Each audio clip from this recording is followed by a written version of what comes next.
नमस्कार, मैं हूं आपके साथ कपिल चौधरी। आप देख रहे हैं खबर टुडे न्यूज़। हादसों की हकीकत जो आपका ये पसंदीदा प्रोग्राम है, इसको लेकर के फिर से मैं एक बार आपके सामने हाजिर हूं। शनिवार का दिन है और आज मैं आपको एक ऐसी कहानी के बारे में बताने जा रहा हूं जो एक सीरियल किलर की है। उसने किस तरह से जो मौत है उनको मौत थी उनको उसने किस तरह से लोगों को जान से मारा है, उसके बारे में आपको बताएंगे कि किस तरह से वो महिला हत्या करती थी।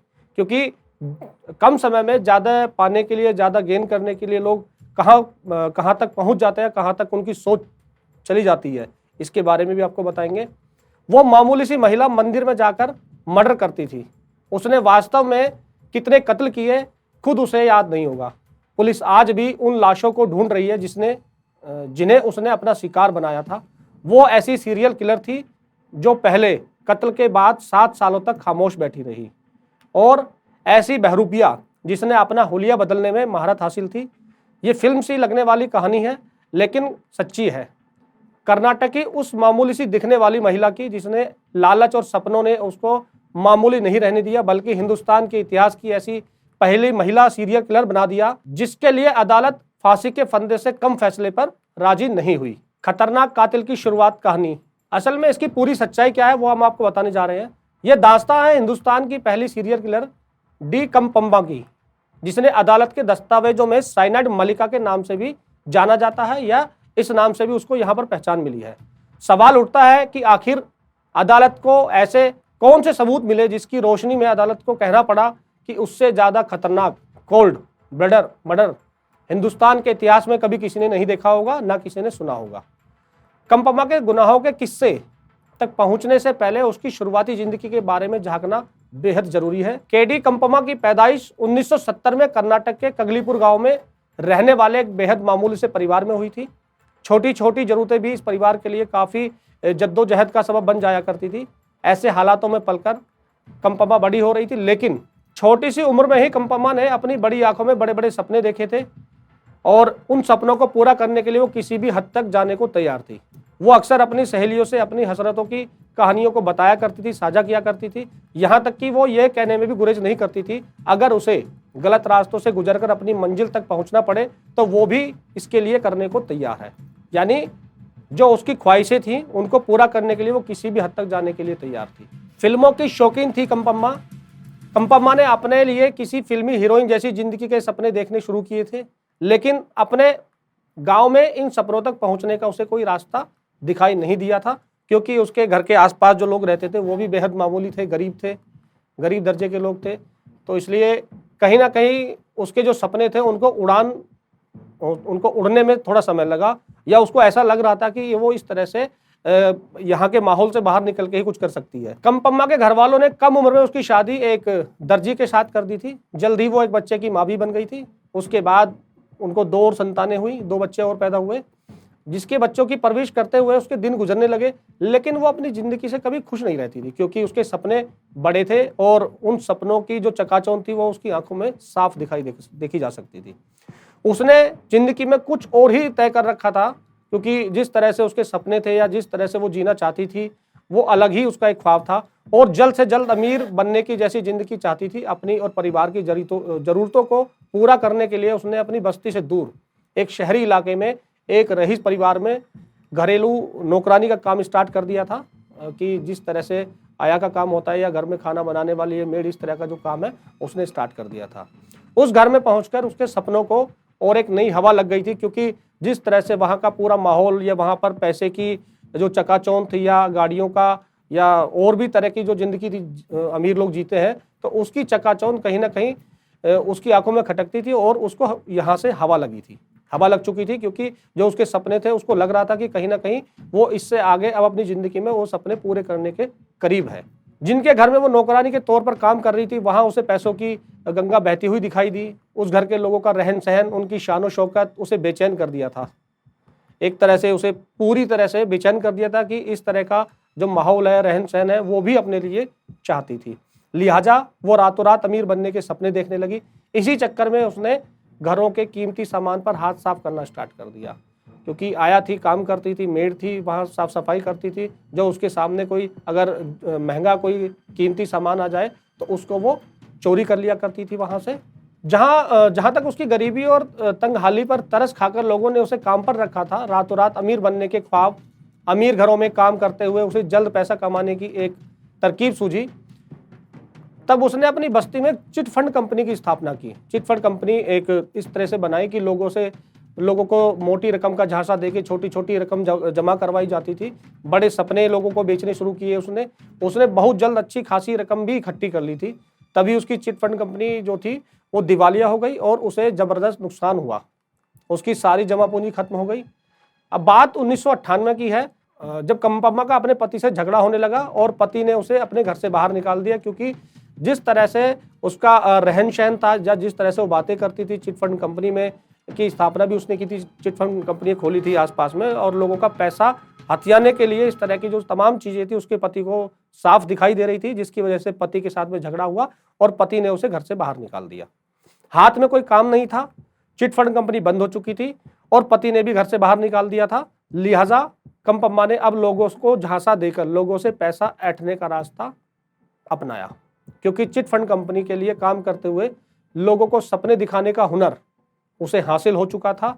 लिहाजा उसने इस हुनर को अपना हथियार बनाने का इरादा कर लिया। वो एक अमीर महिला बनकर शिकार की तलाश में निकल पड़ती थी, क्योंकि जिस तरह से अमीर बनकर वो लोगों के सामने जाएगी तो लोग उसे देख के सोचेंगे कि हाँ, ये वाकई में इसी तरह का काम करती है चिट फंड कंपनी, या लोगों का पैसा जो डबल करने की जो चीज़ें थी, तो इस तरह का उसको पूरी तरह से काम आ गया था। और उसको ये भी पता था कि अगर अपने आप को बदलाव कर अपना जो गरीबी है उसको छुपाकर ये लोगों के सामने एक तरह से कि बहुत पैसे वाली है, इस तरह से लोगों के सामने जाएगी तो कहीं ना कहीं शिकार जो है इसके चंगुल में आसानी से फंस जाएगा। और इसी दौरान कंपम्मा ने अपनी जिंदगी का सबसे बड़ा गुनाह को अंजाम दिया, जब उसने 30 साल की एक महिला को अपना शिकार बनाया। चिट फंड कंपनी की स्कीम समझाने के लिए कंपम्मा ने उस अमीर महिला को बाकायदा मंदिर में बुलाया और उसकी हत्या कर उसके पास से नकदी जेवरात जो भी वो पहन के आई थी उनको लेकर के वो लापता हो गई। हत्या की ये वारदात बेंगलुरु के बाहरी हिस्से में हुई। कंपम्मा सारा सामान लेकर के वहां से फरार हो गई और जिस महिला की लाश मिली पुलिस को चकरा कर रख दिया, क्योंकि वो हत्या साइनाइड देकर की गई थी। क्योंकि जब पुलिस ने उसका जब पंचनामा भर शव को पोस्टमार्टम कराया होगा तो उसमें जो उसकी रिपोर्ट थी उसके आधार पर साइनाइड से उसकी हत्या की गई थी, कि साइनाइड इसने खाया होगा जिसकी वजह से इसकी जान चली गई है। हत्या की इस वारदात के बाद कंपम्मा बड़े ही रहस्यमयी तरीके से अगले 7 सालों तक नाम और पहचान बदलकर गुमनामे की जिंदगी जीती रही। कहाँ और कैसे कोई उसे नहीं जानता था। 7 साल की रहस्यमयी खामोशी के बाद कंपम्मा फिर से सक्रिय हुई और इस बार उसने 2006 में हत्या की वारदात को अंजाम दिया, जब पुलिस को नागवेणी नाम की एक अमीर और बेऔलाद महिला का शव एक गेस्ट हाउस के कमरे में मिला। पुलिस की पड़ताल में पता चला कि मारी गई महिला यहाँ किसी संभ्रांत महिला जय अम्मा से मिलने के लिए आई थी, जिसने औलाद के लिए मंदिर में विशेष प्रार्थना करने का झांसा दिया। खास बात यह थी कि इस महिला की हत्या भी साइनाइड देकर ही की गई थी। पुलिस की तफ्तीश के दौरान को जो कुछ राज थे वो सामने आए। वो जय अम्मा कोई और नहीं बल्कि कंपम्मा का ही दूसरा नाम था और नागवेणी उसका नया शिकार। इसके लिए इस हत्या के बाद कंपम्मा ने एक के बाद एक अगले 7 महीने में करीब 7 महीने में कत्ल की ताबड़तोड़ जो वारदातें थी उनको अंजाम दिया। अदालत में पेश हुए रिकॉर्ड के मुताबिक, लेकिन पुलिस की सख्ती के बाद जब उसने अपना मुंह खोलना स्टार्ट किया तो पुलिस की आंखें भी फटी की फटी रह गई। साइनाइड मलिका का कबूलनामा किस तरह से हुआ वो भी मैं आपको बताने वाला हूं। जब साइनाइड महिला से मिले सुरागों की पड़ताल पुलिस ने की तो 6 कत्ल जुड़े जो इससे जुड़े वो 6 कत्ल हैं उनके सबूत इकट्ठा किए, लेकिन पुलिस अभी तक यह पता नहीं लगा सकी कि आखिर साइनाइड महिला ने कितने लोगों को मौत की नींद में सुलाया है, यानी कितने लोगों का अभी कत्ल किया है। कर्नाटक की अदालत ने कंपम्मा उर्फ साइनाइड मलिका से जुड़े सबूतों को देखने के बाद सीरियल किलर के नाते उसके लिए सजाए मौत देने का ऐलान किया। अदालत में साइनाइड मलिका के हक में दी गई दलील को ठुकरा दिया। इसे सुधरने का एक मौका और दिया जाना चाहिए, ऐसी दलील पेश की गई।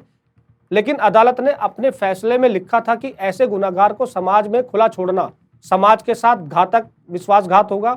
और सबसे बड़ी बात, मल्लिका साइनाइड ने जिस तरह से महिलाओं की हत्या की, ऐसी हत्या ऐसा गुनाहगार ही कर सकता है कि जिसे हिंदुस्तान में इससे पहले इस तरह की हत्या किसी ने नहीं देखी हो। अदालत के सामने अपने गुनाह सबूत जो अपने गुनाह थे वो कबूल करते हुए खुद कंपम्मा ने कहा था कि उसे अपने किए पर कोई पछतावा नहीं है, क्योंकि वो हमेशा से अच्छी जिंदगी जीने के सपने देखती थी, जिसे पूरा करने के लिए उसने कत्ल जैसी संगीन वारदातों को अंजाम दिया और अंजाम देने से पहले एक बार भी इसके बारे में नहीं सोचा कि इसका अंजाम क्या हो सकता है।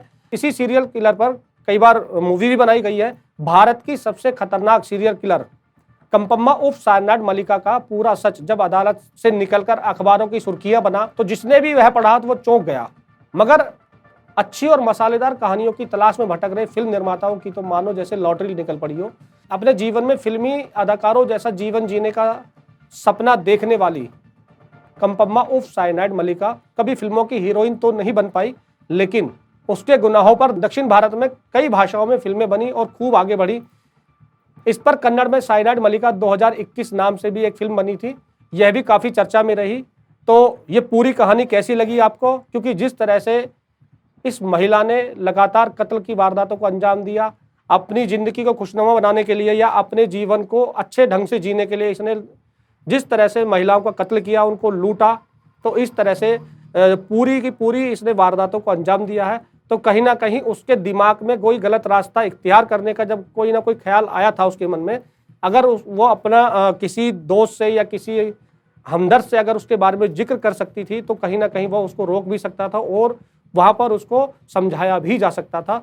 लेकिन जिस तरह से उसने इस तरह की घटनाओं को अंजाम दिया था, अदालत ने उसको पूरी तरह से देखा, पुलिस ने भी इन्वेस्टिगेशन की, सारे सबूत इकट्ठे हुए और बाद में इस कत्ल की पूरी जो कहानी थी, जो पूरा राजदार था, उसको गिरफ्तार किया गया और उसके साथ में जो अदालत ने किया वो भी आप लोगों के सामने है।